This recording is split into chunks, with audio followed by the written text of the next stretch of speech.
Hi, it's Cammy Chris Kamara, and you're listening to the Iron Hour podcast. Hello, Iron fans. This is another episode of the Iron Hour podcast. Thank you very much for tuning in, wherever it is you get your podcasts. And if you're watching on the Iron Army YouTube channel, hello. You get to see our wonderful and not at all ugly faces. Very happy to say that there's not been a coup, but it's myself, Max Bell, hosting the podcast this evening as we're recording it. Fabulous news. I can say that we're joined by two of our usual panelists, but we're joined by our usual host, Barra, who's got some company by the looks of it. Do you want to say hi to Chris Kamara too? Yeah, Chris Cameron's doing well. We're switching up today, a bit of role play. Not for the first time this week, it has to be said. I can't believe it. They can't believe it. They're winning 1-0. 20 years later, I can still hear that bit from him on Gillette Soccer Saturday. So, thank you very much for joining us, Barry, even if you couldn't be asked to host this evening. Well, I thought Cammy was in the room there, Max. Has there been a red card? I must have missed it. Has there been a new podcast host? Marco, how are you? All the Good better evening, for seeing you. Oh, good afternoon, whenever you're listening. Yeah, all the better for seeing you guys. If Cammy's not our pod intro after I've met him at Top Corner, I'll be very upset. It's one for Gareth, but no, all good. Fresh after the victory at home on Tuesday. That's a perfect segue. Well done, Marco. Let's talk about that victory at home on Tuesday. Barra, I know for a fact that you were there. What did you think? What did you make of the game? Yeah, it was a very, very bright start. I thought we played pretty well. Chris Wreh was obviously quite impressive. Maybe disagree with some of the comments I was reading online about him being a mobile striker. That's maybe not what I saw on Tuesday night. I thought he was very effective, very strong. I wouldn't have put mobility and speed at the top of his kind of attributes, but a really good performance and teed up Alfie Beest for that first goal and grafted for 65 minutes. So when you say that you wouldn't associate mobility and movement as being his strengths, is that a polite Barra way of saying you thought he was a bit slow and static? Because I might push back if that's what you were saying.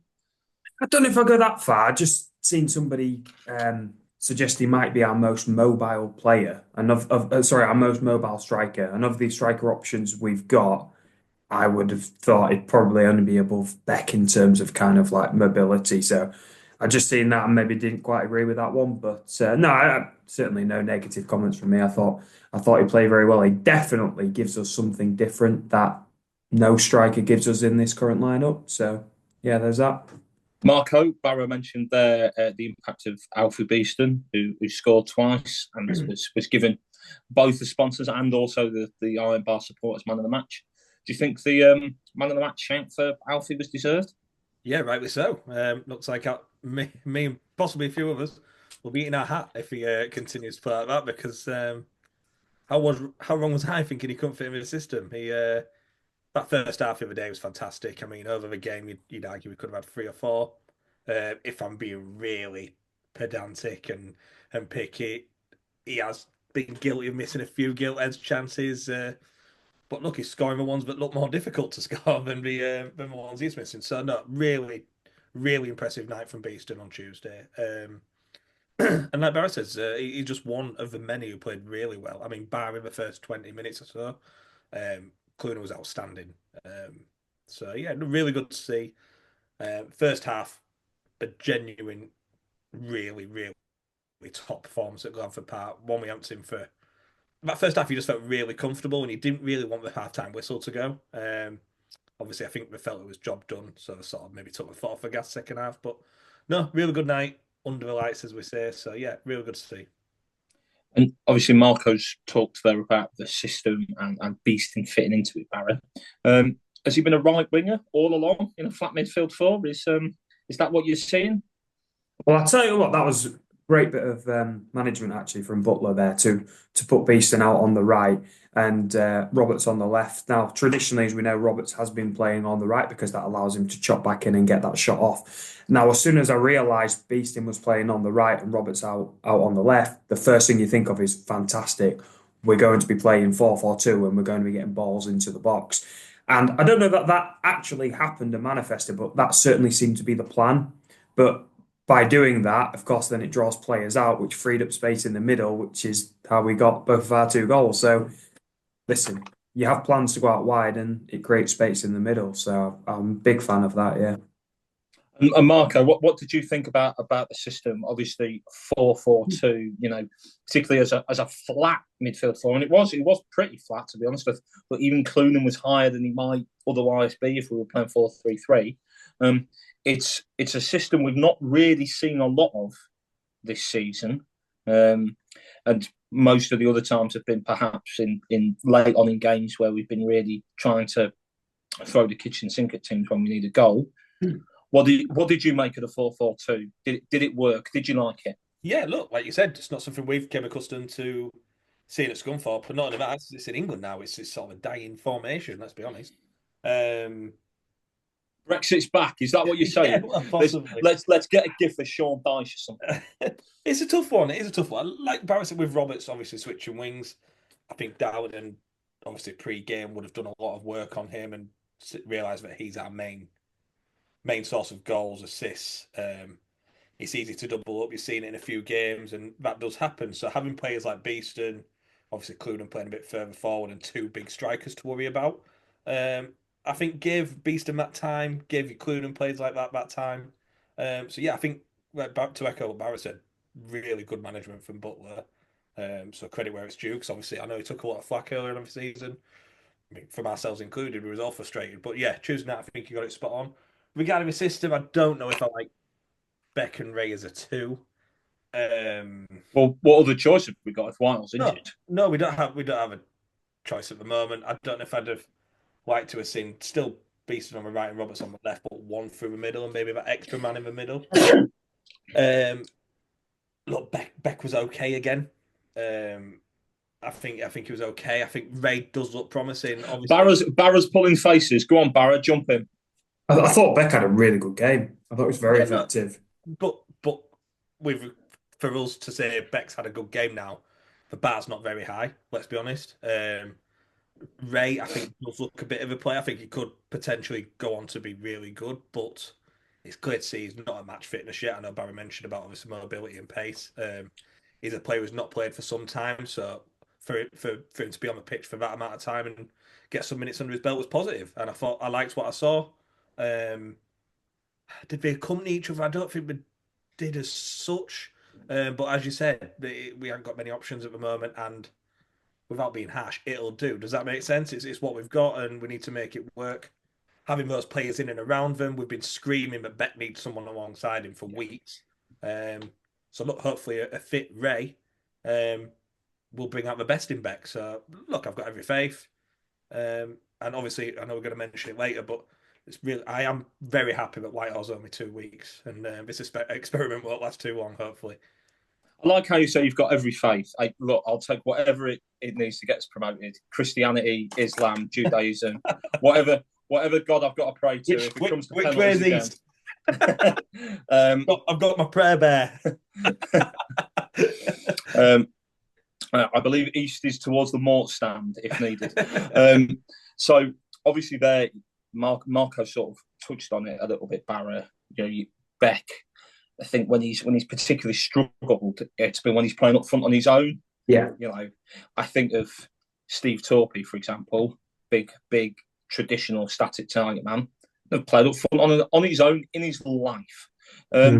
So if we are going to moving forwards, if we are going to be trying to get more out of Beck and get more players in and around him for the chest downs, for the flick-ons, to free up space if he's having 2 centre-halves or 2 defenders pressing him simultaneously, do you see us playing, or do you think it's necessary that we have to play 2 up front to get the best out of Beck?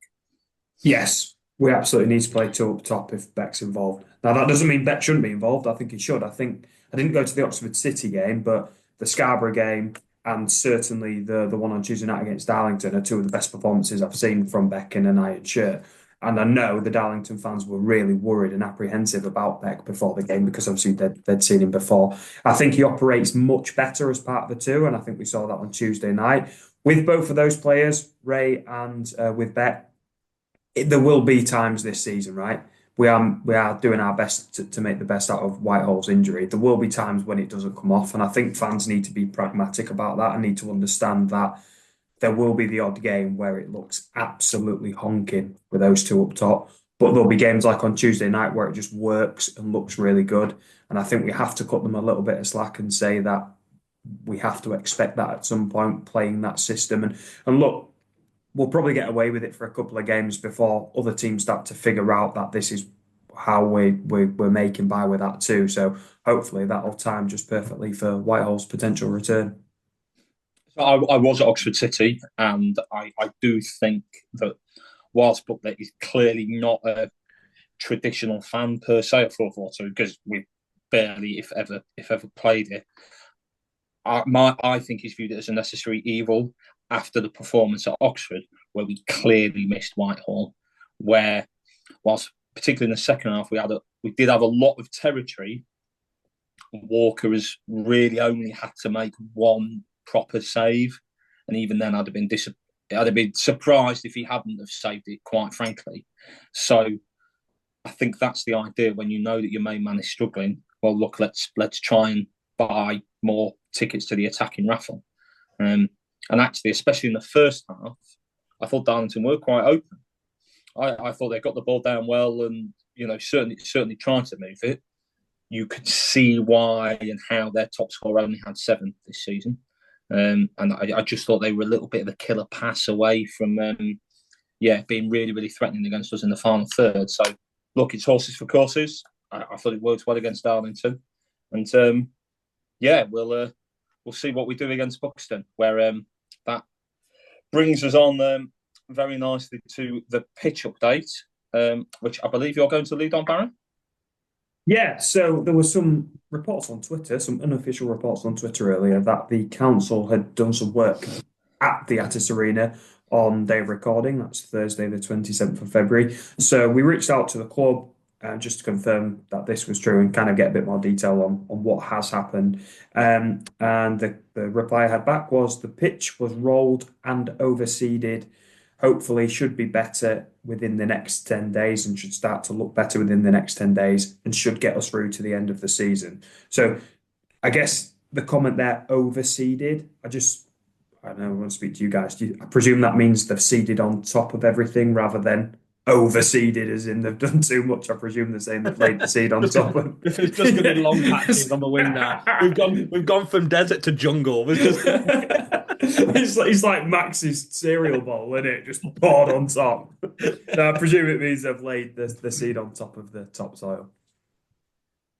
Marco, if the pitch is looking better, particularly sort of out wide where a lot of the issues have been, do you think that'll help us? Yeah, for sure. Especially if we're playing. Who'd have thought we'd say this earlier in the season? Playing wingers. Hold me back. Whether that's 4-4-2 or 4-3-3 with Whitehall coming back in. I think it can only really benefit us. Look at the options we've got out wide at the moment. With obviously Roberts is arguably the best player in the league. Federa's showing some really good signs when he has came on in sort of his cameo roles. And then obviously Beest, who seems to be a winger now. So look, I think it can only suit us. I'm sure Federa hasn't been keen coming off the bench to play on that monstrosity out wide. And I mean, when you see a player, especially Denton, who obviously we know has had a big injury previously, and obviously other fullbacks, as soon as they get the ball on that sand, you just start to wince a wrong turn, especially after what happened to Barra. So, no, good all round. Especially and look, away teams as well. We don't want to see any injuries, especially at this level. We've all got jobs. So yeah, a good thing all round. Good to see the club being obviously proactive with that as well when we've got a bit of a break. Excellent. I couldn't agree more, Marco. Do you want another one? Go on, man. What, another one? It's not Brenda from Bristol, but I'm very happy to say that this is our usual spy in the camp. Joining us again on the Iron Hour podcast is reporter for Buxton FC, Elliot Steadman. Thanks for joining us today, Elliot. How have the last few weeks been for Buxton? Yeah, it's been a difficult couple of weeks. We've been lack of goal scoring really, and finishing our chances. I think we've performed we've been one of the better sides in most of the games that we have played in the past couple of weeks or so. We've just not been able to get there quite really, and I think we scored one goal in the last 4 games, or 2 goals in the last 4 games, something like that, and it's not good enough to be winning these games, especially considering we've had all the chances that we have had, and we've missed some big goals. And it's not really been a massive issue this season, our goal scoring. I don't think, because we scored 5 goals against Russell at the beginning of the month. We scored 7 against Needham Market at points, and it's things like that. We know we can score the goals and take the chances sometimes, but just sometimes we just lack that kind of clinicality. And we brought in Johnny Johnston at the beginning of the month for that clinicality, and then we just brought in Sangari as well, who's been able to get a bit of minutes, and he looks really good as well. He's a different type of striker, and yeah, hopefully we can see him and Johnny linking up and getting the goal scoring in. It is surprising to hear that you're short on goals in the last couple of weeks, because if you look at the goal scored table, Buxton are actually second highest this season, second only to ourselves with 57 goals, Buxton on 55. So what's happened over the past couple of weeks that you think the goals have dried up? I'm not too sure really. It's we've had a lot of, like I say, we've had a huge amount of chances in these games, and we've just not been able to take them. It's a lack of clinicality. Um, I think we've played some fantastic stuff still. I think we're still playing the same style of football and same brand of football that John McGrath likes to play. It's just been that clinicality and that lack of finishing. In terms of goals conceded, then currently sat 13th in kind of that table, so mid-table. Conceded 45 goals this season. In contrast, Scunthorpe have only conceded 25, so that's obviously an extra 20 goals. Has that been a concern for Buxton fans? No, I don't think so. So I think we've for the most part defended quite well in a lot of these games, and recent weeks we haven't conceded a lot. That's the thing. We may have not scored a lot, but we also haven't conceded a lot either. We lost narrowly on Tuesday. We lost narrowly at the weekend, and narrowly the weekend before, and we drew. Where we only conceded 1 goal as well. So it's it's like a clinicality at one end, but we are keeping them out at the other end for the most part anyway. And a lot of these goals have come just before half time that we've conceded. I think that's something that needs to change, because obviously going into half time at 0-0, it's a much easier, it's a different team talk. Once we concede that goal just before half time, it goes, and that's happened in 3 out of our last 4 games, I think.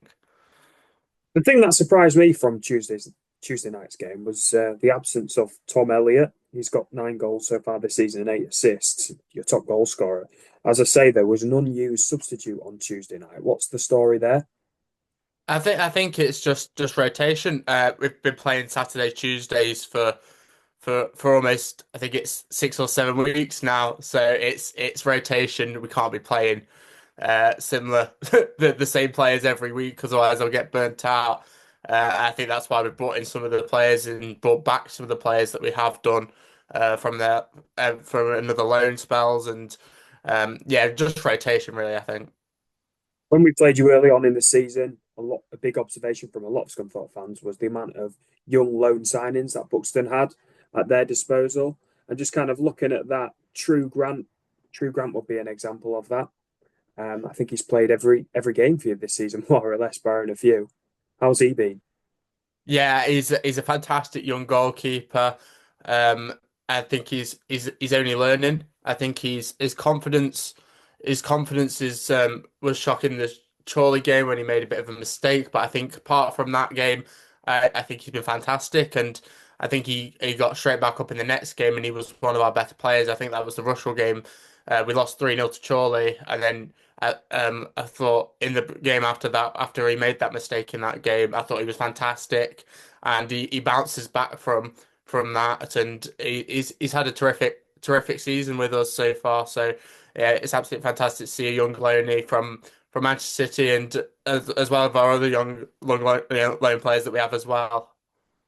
No, he's certainly a market that Buxton have been able to tap into, but not just the youth. Obviously, there's the experience of players like Connor Kirby, ex-Harrogate, ex-Macclesfield and ex-Sheffield Wednesday player, a Football League calibre player, really. How's he been this season? Because he's chipped in with an impressive 7 goals from midfield as well. Yeah, captain this season. He scored in back-to-back games with free kicks at one point, and yeah, he's been in and outside over recent weeks because of the midfield strength that we've got. That just goes to show the quality in midfield that we've got. But Connor's the captain; he's a leader. I think one thing this season is he's focused on his discipline. Last season, he had an awful lot of yellow cards. And I think he's not got as many this season, so to say. I think that's purely down to him being captain. I think he's taken on that role really well, and learn from his mistakes from last season of getting those yellow cards and, like you say, chipping in with the goals. But he works really hard in that midfield to get back and forward. Any other star players? Luke Brennan's probably the one that springs to my mind. Yeah, Luke's been fantastic since he's come in. He's a terrific winger, and we knew that from the first way. He got the Player of the Month awards, and he's been fantastic. Kieran Burton, also at the back, has been really solid this season. As well as our midfielders, we've got Keane Coleman that you know about really well. He's returned back from loan. So hopefully he can get in the goals again on Saturday, because he has scored again on Tuesday. And yeah, after he went back, we didn't know what was going to happen with the midfield situation. We brought in Oliver Ewing as well from Leicester on loan. He's been brilliant and all. And Will Truman missed the first couple of months of the season really. And then came back from his injury and has also been fantastic. So, like I say, with Connor Kirby, our midfield depth is incredible. We've got Kirby, Ewing, Truman, and Keane Coleman as well, which just goes to show that rotation over these past few weeks may not have been down to any injuries or anything like that. It could have purely just been down to the fact that we need to rest them and we've got good options that we can play. Looking at the facilities at Buxton, we've obviously made the trip last season. It's a plastic pitch. How's that worked with the ground share worked with Farsley Celtic? How has that been this season? And presumably, with it being a plastic pitch, you haven't noticed any kind of difference on the surface? No, it's interesting because I think it's the stat that everyone uses. It's the highest ground in the UK. It's 1,000 feet above sea level, and we do get an awful lot of bad weather. I was up there yesterday, and it's sudden downpours and everything before we got some sun. So it's something that we need. I think we'd have games off all the time otherwise. For now anyway. But yeah, the Farsley Celtic pitch sharing situation has been interesting. Not noticed a huge amount of difference to the actual surfaces, but yeah, it's been a weird one. Well, there's a little bit of history, isn't there, between our clubs now? I mean, we've only been in the same league for 2 seasons, but it feels like there's a habit of Buxton maybe becoming our bogey side. You obviously, I mean, we've talked at this at length on the last podcast about how you did a job on us last season, so I don't want to go there again, Elliot. Let's just leave that one. But what's the talk of Scunthorpe United at Buxton? Because you're in and around the club quite a lot.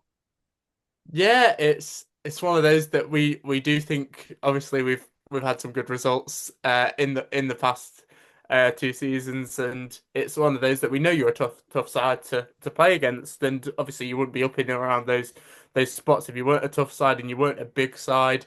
But it's a game that we'll go into playing the same style of football and same attractive style of football that John McGraw likes to play. I think we go game by game on looking at the team, and the analysts, the in-depth analysts that our analysts do is incredible work now, and it's some of the best I've seen whilst being at the club. And yeah, I think we'll look at Scunthorpe as it will be a hard game, but like any game in the National League North, they're all hard games. There are some tough sides in this league, and I mean we've played Curzon and then Hereford and then you, so we've been on a bit of a tough run of playing those playoff sides that are in good form. 14th place finish for you last season. is promotion a realistic ambition this season? Yeah, I think so. I think playoffs is the goal. I think that's the main goal, and obviously we've not won in four now, but we went on that bad patch at one point at the beginning of the season and bounced straight back with a brilliant run of form. I think there was a point where over 20 previous games we were top of the form table before these four losses four without a win in a row, and I think yeah we were top of the form table over 20 games, which just goes to show um, the quality that we do have, and I know we can do it. The young squad, it's like I've mentioned before, it's a very young squad, and I think that might be the only point to push us back from maybe going up. But went toe to toe with a Hereford side that are a very strong Hereford side, and if you'd said that to Buxton fans a few years ago, you would never have had that with this young side as well that can the build and develop in the future. We look at this side this season. If we can keep the core of it next season whilst adding to it, they'll only be better next season, even if they're in the National League North or in the National League. They'll be better and they'll learn from it, the experience of their first time as a full-time club, and they'll know what to do to improve on it and go into next season, whether it's in the league above or the National League North. Yeah, exactly. And we saw it last time, didn't we, about the transition to full time? So it's interesting to see how that's going for you. Finally, before you get off then, Elliot, do you want to hit us up with a score prediction? Yeah, I'm gonna go with a 2-1 win to Buxton. Uh, we're gonna continue to be the bogey side for you. Excellent. Well, thank you very much to Elliot for that. The spine in the camp was Elliot Steadman, reporter at Buxton FC, who's a bit of an expert on all things football in that part of the world. So I hope you enjoyed that, Iron fans. Thank you very much to Elliot for sitting down with Barra and discussing a little bit on previewing Saturday. Barra, how do you see Saturday going? Let's get straight into it. Well, I'm hoping we won't have heavy rainfall and the game called off, unless, of course, we're losing 3-0 again. I think it'll be a tough game. Obviously, the fact that it's an artificial pitch, I think will contribute to the formation we play and the players we play. I would not be shocked if we see Tyler Denton rested for this one. Of course, Butler said on Humberside on Thursday that Denton had trained and he wasn't expecting him to be a doubt. But I think considering the fact that we know he struggles on that surface and considering the fact that we've seen him pull up a couple of times now in recent weeks, I think you would probably go on the side of caution and rest Denton. And look, we've got a very able player to come in Michael Kelly, so it's not exactly like a downgrade, is it? Now, Marco, Barra sort of half mentioned it there in terms of the tactical setup.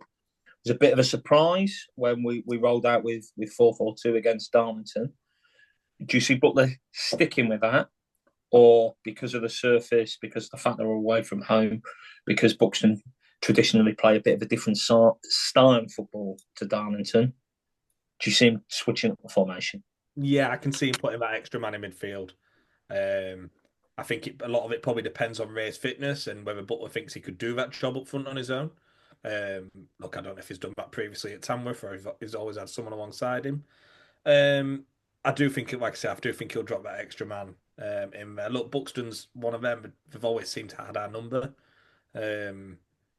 Sort of a bogey team as such. So, look, it will be interesting. Look, we've lost one game in 3 months. I think I saw that on Twitter yesterday. So, hopefully we take it to them with nothing to fear. I mean, we know we're more than capable of going down there and getting a win. But to me, without being negative, and this is very unlike me, I think it's probably the first time I've done this, a draw wouldn't be the end of the world, I don't think, against a team like Buxton. Like I said, they just seem to be one of them teams. So, yeah, I do think there'll be a shape change. I think going there with two up top, knowing how they've played against us previously, would be very naive. But I do agree with Barra as well. I think Denton probably being on the bench would be the better option. Well, we'll see what Butler does. Just in terms of whether or not a point would be an awful result or whatever it might be. Chester at home to Needham Market on Saturday, so you probably have to put them down as favourites for the victory. And in proof that their fixtures seem to mirror ours a little bit, Brackley, who are just 1 point behind us in third, are away at Darlington. So it will be very interesting to see how Butler sets up. Barra, obviously there's two questions there in terms of how would you set up and how Butler would set up. Do you see us moving back to a kind of 4-3-3/4-5-1 setup like Marco does? I think it's not going to please a lot of fans, but judging from what Andy Butler said on Humberside on Thursday, I don't think a 5-3-2 or a 3-5-2 is out of the question. He was pressed on that by Ollie Turner, and his reply was he's still considering what his options are, and we've got three very able centre backs, and obviously we know Will Evans was exceptional on Tuesday night. Was probably, if Beast not going to score those two goals, was probably man of the match. And he doesn't like to drop boys. Nobody does. He gives you that experience, and will put his head on everything. So I do expect there'll be a formation change, but I think it might be a 3-5-2 or a 5-3-2, however you're calling it. I don't think it will be the extra man in midfield. In terms of what I would do, I'd probably stick with the 4-4-2. I thought it got us results on Tuesday night, and also based on the fact that I wouldn't like to see any isolation of our strikers. I think they need support, as much support as they can get from the midfield. And I think you get more of that with the 4 in midfield than you do with the 3/5, because obviously those wing backs are doing another job. So I'd probably stick with 4-4-2, but I think Butler might go to a 3-5-2. Interesting stuff. We'll see how he sets up. So Buxton obviously currently sat in 9th. 2 points adrift of the playoffs, so I imagine that everybody in Derbyshire will still hoping they can make a little bit of a push for the playoffs over the last dozen games so far this season. Marco, if we did go to one up top, would you worry about a similar performance as what we got away at Oxford City? Now, obviously, that 0-0 draw probably doesn't look as quite a bad a result after Chester went there 3 days later and also got a 0-0 draw. But as Barra said, in terms of the 4 games, if you like, that we've played against Buxton at this level, we've never really looked like beating them in any of them. Would that increase the risk of maybe another 0-0 draw if we did go one up front? Possibly, but look, I mean, Butler's never made it a secret that his first intention is to not concede, which is why Barra's made a good point there. It maybe might resort back to a 5 or a 3. My only worry there would be Rose in a right wing back position. He's already playing out of position anyway. To shove him even further out of position, I think, would be a bit of a concern. You're probably right there, Marco. You're asking a lot, aren't you? Yeah, I would feel for him a bit. But look, I wouldn't be surprised because, like you said, dropping Evans after Tuesday is going to be tough. I mean, he took his chance with both hands. He was fantastic and aggressive and everything you want in a centre half. But look, Boyce has been good as well this season as well. So, look, it's a good problem to have.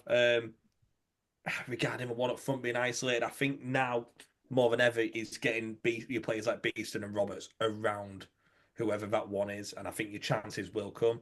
I know we've not been very successful with it so far, but I really don't think going 2 up top there, especially with obviously Ray not at full fitness and Beck far from being in form at the moment, would be the answer. Very good, very good. Now, Barra, after Saturday, will be officially more than 75% of the way through the regular season. Gun to your head, are we winning the league? I think we might, but... you think we might? Oh. And he's dead. I think we'll win the league, but put it this way. My boss asked me this week if I was available to work in Alabama in May, and I said, yes, that's absolutely fine, as long as you can guarantee I'm on a plane home for no later than Friday, the 16th of May, because there is a playoff final on that weekend. And he said to me, yeah, that's fine, we can do that. But didn't you say before that you'd be open to working, you'd even maybe miss the birth of your child for work? I said, oh yeah, I did say that. But this is Scunthorpe getting promoted, mate. I've seen many birth of your child. Is there something? Is there this is what I something you said. need to tell us? But this is what I said. I mean, I've had that many kids. It's happening every couple of years. The last time Scunny got promoted, I only had one child. That's how long ago that was. So it's open-ended. I'm certainly not committing to making any plans on the playoff final weekend. Let's put it that way. Well, if you do end up in Alabama, do let us know. Obviously, Alabama and Gull, very, very different places to Similar. say the least. There's probably a few jokes in there, but I wouldn't want you to get into trouble. They were on the tip of my tongue. I'm not going to lie. Wouldn't want you to get into trouble. All I would say is that Top Gear episode where they go to that part of the world might be required viewing. Right. Well, let's wrap up our Buxton preview with a couple of cheeky score predictions. Marco, how do you see it going? Wow, 1-0 Buxton. Boo! Yeah. Boo! Unlike Marco, I think we need a win. I wouldn't take a draw. And I know I normally am the one that says, oh, pretty safe, take a draw. I think we are in a proper title race here, and never will we get a better opportunity, because this is the season where lower points will do it. So with that being said, I think we'll win, and I think it'll be 2-0. And I'll split the difference. I could see a bit 0-0, particularly if there is a formation switch up, if things don't quite drop for us. I do think we missed Whitehall at Oxford. We didn't miss him at home to Darlington on Tuesday night, but yeah, I'll go for 0-0. So we've got all three results covered there. I hate predicting a loss. If they're just one of them teams, I think the worst team we could probably play in this run. Yeah, can I ask that then, Marco? Do you think we'll win the league? Yes. But I wouldn't want Buxton in the playoffs. Well, there's that, yeah. Very good answer. Very good answer. Right then, that brings us on nicely to a new segment. Very much been thrown into the deep end. Barra, do you want to do the jingle? I'm not doing a jingle. I'm going to show you I'm not doing that. Absolute stitch-up job there, Max. Dun, dun, dun, dun. Anyway, this is a new segment that we're certainly going to trial this week, and we hope for all future episodes, content permitting, called Past Player Watch. Pretend we had some nifty graphic. Barra, you're very much in charge of this. First ever edition of Past Player Watch. The more obscure, the better. I think every episode we're going to bring an ex-Iron player to the attention of podcast viewers, whether they've done something fun, done something interesting, something exciting, something shit. Go on, Marco, you're waving. In fact, I say we just mix it up all together. We don't have one that week. If you're watching the podcast and want to get in touch, oh yeah, and you guys want to nominate your ex-Iron moment, goal, anything of the week before the podcast, send them in, drop us a DM or message one of us privately, and we'll pop it on the podcast. I very much like that suggestion. We're very, very keen for audience participation, and I think this new segment of Past Player Watch is an excellent opportunity for that. Barra, you were waving your pen. Go on, jump in. Well, I only gave us 60 seconds for this, and we've burned it on talking about it. But our player that we're looking at this week is ex-Iron star Tyrell Sellers-Fleming. I say Iron star, of course. He only made a couple of appearances for the Iron after coming through the youth system. He had a loan spell at Gainsborough, as we know. And then Hull City took a punt on him. Now, they sent him out on loan recently to Gateshead, and he's put some performances together. He's played quite a few games. I think he's made 6 appearances for Gateshead. And on Tuesday night, he scored a goal in the 86th minute for Gateshead away at Eastleigh in their 1-1 draw. And he did start that game. He got the full 90 minutes. So it's great to see ex-Iron players doing well, and particularly ones that have come from our youth setup. That's a proper trip, that. Gateshead away at Eastleigh on a Tuesday night. Excellent. Can I just ask, who makes these fixtures? Like, some of these are horrific. I completely agree. Excellent opening edition of Past Player Watch there from Barra. Very much like Marco's suggestion of audience participation. And as we say, the more obscure, the better. If you see that Ramon Nunes scores 2 goals in an indoor futsal league, you let us know. We're very much in the market for the obscure. And I feel like Barra's got us off to a very good and very obscure start on that. So that was past player watch. It was more than 60 seconds. I don't care. Right, in the spirit of that, let's move on to a very, very regular segment of the podcast, which is our hero, idiot, and moment of the week. Marco, get us going with that. Who's your hero of the week? So, mine's pretty nice, to be fair. He's very That's not like you. Who are you, and what have you done with Marco Galiga? This could also be a moment, but no, watching football this weekend just gone. My hero of the week was Mohamed Salah. I just think it's so important at the minute. Obviously, you got, I know Jamie Carragher made a joke about the African Cup of Nations not being a proper tournament as such. But look, I just think the way he's playing football at the minute he's at such an elite level. And I think he's banging a mix for a Ballon d'Or. And what he did to Man City, I thought it was fantastic. So yeah, my hero. I don't like Liverpool, don't particularly like Salah, but no, just a really, really good footballer, and you can appreciate what talent he's got. And if you look at his record this season in terms of goals and assists, absolutely crackers. Yeah. And if anything, maybe a little bit underrated actually over the last 4 or 5 years, just how consistent he's been. Right, go on then, Barra. Follow the Egyptian king. And my hero of the week is a gentleman called Nick Jackson. So let me set the scene for you guys. Last Tuesday, Birmingham beat Bradford in the in the League Cup trophy, the league trophy, to make their way through to the final, which meant the other semi-final was contested this week between Wrexham and Peterborough. Now, of course, the EFL, the Sky, the organisers, everybody will have been hoping for Wrexham to make the way through. And of course, Peterborough absolutely shit on the party with 2 late goals and then skanked them on a penalty shootout.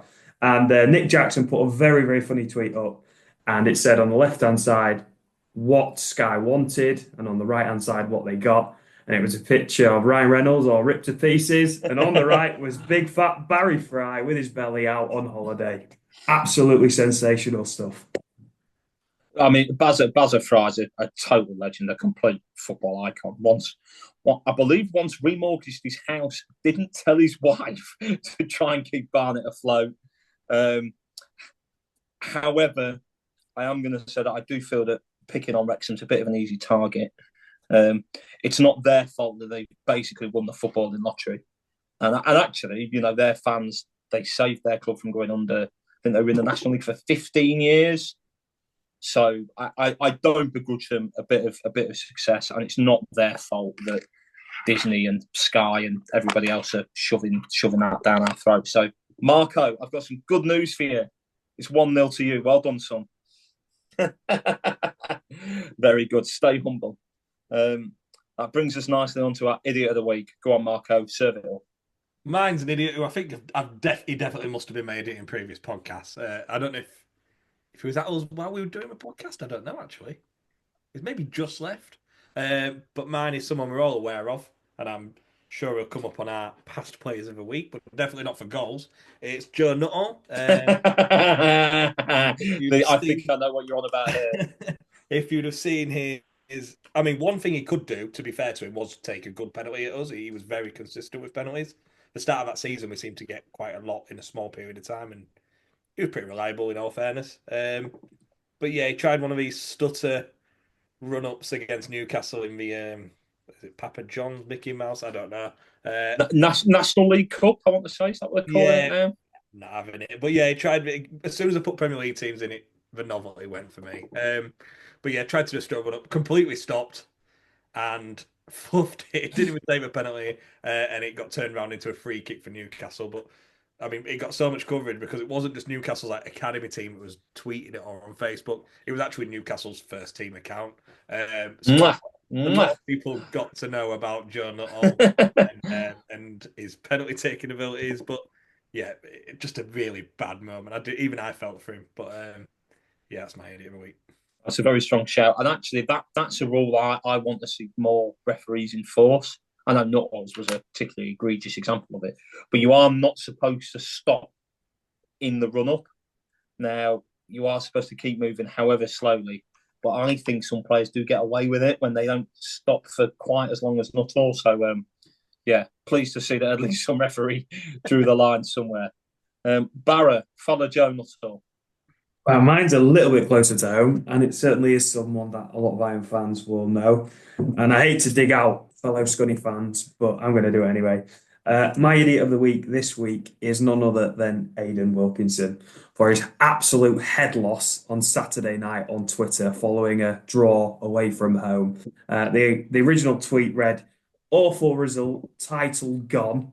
When questioned, he decided to double down and say not scoring against teams like this means we won't win the title. He got so much stick. And then was asked about it again on Tuesday night when Chester failed to score and got the same result, and radio silence. So unfortunately, I know he scored a lot of goals for the Iron Hour podcast and he's a great lad. He is my idiot of the week this week for another head loss. Oh, I'm not sure. Was Ado pre-warned about this? He was. I've spoken to him. He knew it was coming. He took it on the chin like a champ. I don't know. I think we are usually a bit reliant on him for the podcast. I don't know if I'm prepared to chuck my right back under the bus here. That's our one of our players and backup goalkeeper gone. Yeah. Luckily, though, guys, we shit goalkeepers. We're all right there. Don't worry about that one. And Gareth can do a job at right back. However, whilst we may defecate goalkeepers as a podcast 11, I'm not quite so sure we're quite as lucky for people who are prepared to play snooker with me. So, Marco, it's 2-0. Well done. Look, you make me host. You take your chances. Becky lost 3-0. Is it going to be 3-0 whitewashes on the bounce? Because I always think Barra, he likes to keep it 1-1 going into the final one just to manufacture a bit of tension. I don't give two hoots about that. No, you care more about losing your snooker partner, clearly. Definitely. Marco, what was your moment of the week? Mine was a really nice one, actually. I don't know if people have seen it across social media. It was Kuna from Wolves. He scored at the weekend and did a celebration as a J, which was for a very sick Wolverhampton fan who he'd been to his house previously and said he would do the celebration if he scored. And obviously, he's a man of his word. He did it. And then, obviously, on the Wolves social media, went after the game as well to see him and check in and dropped off a load of goodies. And I mean, look, footballers get a lot of flack, and rightly so. Majority are absolute arseholes. And look, they are. They just are. And we wouldn't get to where they were if they weren't. So I do have a bit of sympathy. But look, seeing stuff like that just gave you a lot more hope in humanity. And yeah, really good to see. And a hell of a player as well, Kieran, by the way. Will the Wolves go up or down? I do think he'll probably get a big move after this season. So yeah, really nice to see.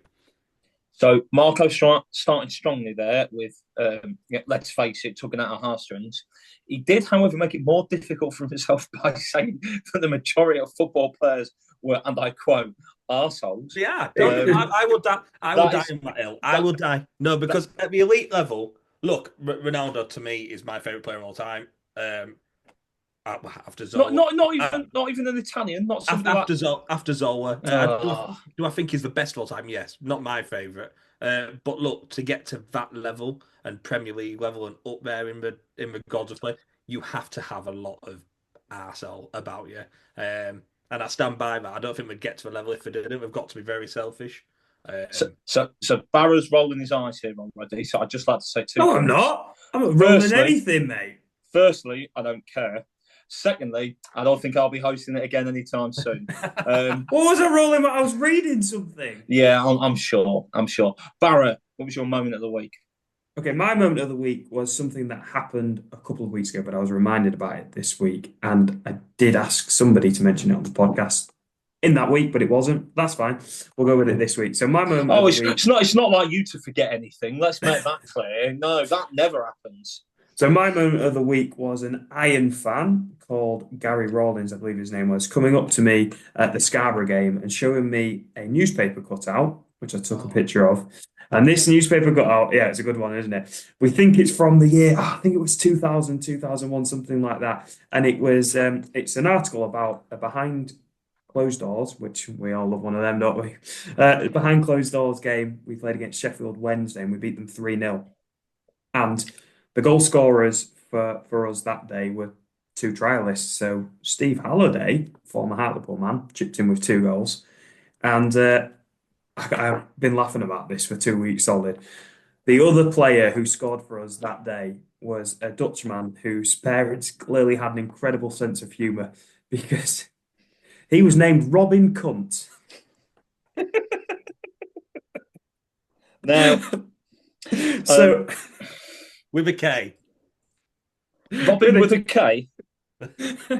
So Robin Cunt chipped in with a goal for the Iron that day, and yeah, honestly, it's been the moment of my year. That so thanks for that, Gary. Incredible stuff, mate. Yeah, I have to say, I'm just looking at the newspaper clipping now, and it's absolutely iconic. We'll have to put it out on our socials because it is that good. So, although just to be clear, was that his genuine name, or was that like, Mickey Mouse? Yeah, when those Hibs fans managed to convince Sky Sports that they'd signed a Turkish midfielder called Marcel Zavon. It was definitely his name. Well, listen, I don't know. I haven't Googled. I presume so, unless whoever wrote this was having a good laugh with us. Let's say it's true. Why spoil the fantasy, Max? Fair. And if any Iron fans want to work out exactly when it was, I see that they say that lower down in the clipping they said that Sean McCauley was 27. So probably have to just work that out. Yeah, and it says, meanwhile, assistant manager Russell Wilcox has urged fans to get off the back of defender Sean McCauley. Now, my dad always loves telling the story about Sean McCauley. This is the most abuse he's ever seen any Iron player get. It was when away at Hull at half time, they were 2-0 down. Both goals had been the fault of Sean McCauley. And he said there was basically 1,200 Scunthorpe fans as one singing Sean McCauley is a wanker, as all the Iron players went off at half time. So sometimes with social media and the like, we often think that Scunny players getting stick is a new phenomenon. I can assure you, Iron fans, that it's not. Just nowadays, when it does happen, we have more videos of it. Marco, before we wrap up, can we get a quick little FPL? Who's won? Who got the point? See, it's all gone to pot. Barra, of course, you won. The newspaper clipping is hilarious. It's an all-time great name from that Dutch trialist. So yeah, you got one at the end, 2-1. I'll take that. You're talking about Scunny players who got stick. I once heard a story about, I'm sure it was Richard Logan playing for us against Shrewsbury. I'm sure it was that. And the season, we'd had a fantastic season, fans supporting us all the way through. And then I'm sure towards the back end of the season, we lost away at Shrewsbury or something like that. And Scunny fans were absolutely silent. And Richard Logan turned around to the fans and just went, "Come on then, give us a fucking song." And they all started singing them for the next 20 minutes. I absolutely love that one. And Richard Logan was a good defender, play centre half, play right back, part of the 98-99 promotion side. So yeah, big shout out to Richard Logan for Iron fans of the right generation who might remember that. Will he make it onto our past players' watch? If he's up to anything exciting nowadays, let us know. Maybe he's shouting at kids from the touchline or something. I mean, look, Sean McCauley, I think, was always onto a hiding. Not one of Brian Laws's greatest ever signings, unfortunately. They paid Paul Baker and money for Sean McCauley, which still baffles me all of these years later. But yeah, anyway, that is so hero idiot in the moment of the week. It's a 2-1 win for Marco. Congratulations, Marco. Very well deserved. And now, at the second time of asking, can we get a cheeky little FPL update? I'd rather not talk about it because I thought that Bowen scored, and he did score, and it's been given as an own goal. Oh, you've been mugged. Does he get an assist for that? Nope, but I captained and it's finished 2-0.